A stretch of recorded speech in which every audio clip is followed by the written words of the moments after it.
যাবে। যেই পীর আমার নবীকে মানে আমি সেই পীরকে মানি, যেই পীর আমার নবী মানে না আমি সেই পীরকে মানি। সুস্পষ্ট বক্তব্য হলো আল্লাহ রসুলের হাদিস থেকে একথা ক্লিয়ার। আমার বাপ যদি আমার রসুলের বিরুদ্ধে কথা বলে আমি আমার বাপকেও মানতে পারি না। আমার সন্তান যদি আল্লাহ রসুলের বিরুদ্ধে অবস্থান নেয় আমি আমার সন্তানের পরিচয় দিতে পারি না। আমার কোন নেতা যদি আল্লাহ রসুলের বিরুদ্ধে অবস্থান নেয় আমি আমার নেতাকেও মানতে পারি না। আর পীর বলো মুরিদ বলো, সুস্পষ্ট বক্তব্য হলো রাষ্ট্রপতি প্রধানমন্ত্রী যদি নবীর বিরুদ্ধে অবস্থান নেয় কোন রাষ্ট্রপতি প্রধানমন্ত্রী মানি না আমরা।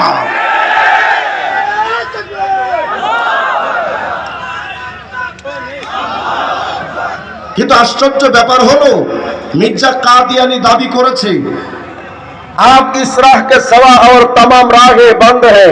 বলে আমি মির্জা কাদিয়ানির এই রাস্তা ছাড়া বর্তমানে সমস্ত রাস্তা বন্ধ, আর কিচ্ছু মানা যাবে না আমি কাদিয়ানি ছাড়া।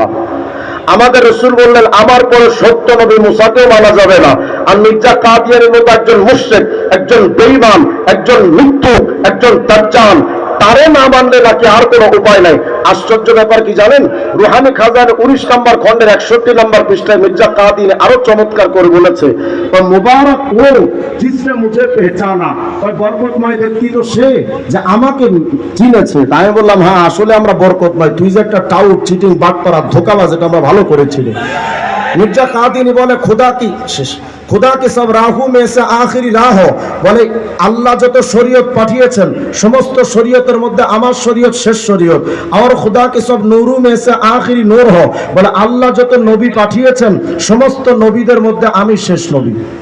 বলেন আমাদের পরে আর কোন নবী আসবে না, আমাদের পরে আর কোন নবী আসবে না। সুতরাং মির্জা কাদিয়ানি এক জায়গায় দাবি করেছে তো মানাম মাসিহ জামা ও মানাম কালিমে খোদা মানাম মুহাম্মদ আহমদ কে মুস্তাফা বাসদ। বলে আমি ঈসা, আমি মুসা, আমি মুহাম্মদ। আর এক জায়গায় বলে আমি আদম, আমি নূহ, আমি শীস, আমি দাউদ, আমি মুসা, আমি ঈসা।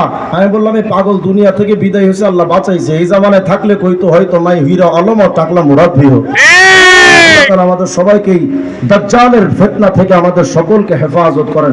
আসসালামু আলাইকুম ওয়া রাহমাতুল্লাহি ওয়া বারাকাতুহু।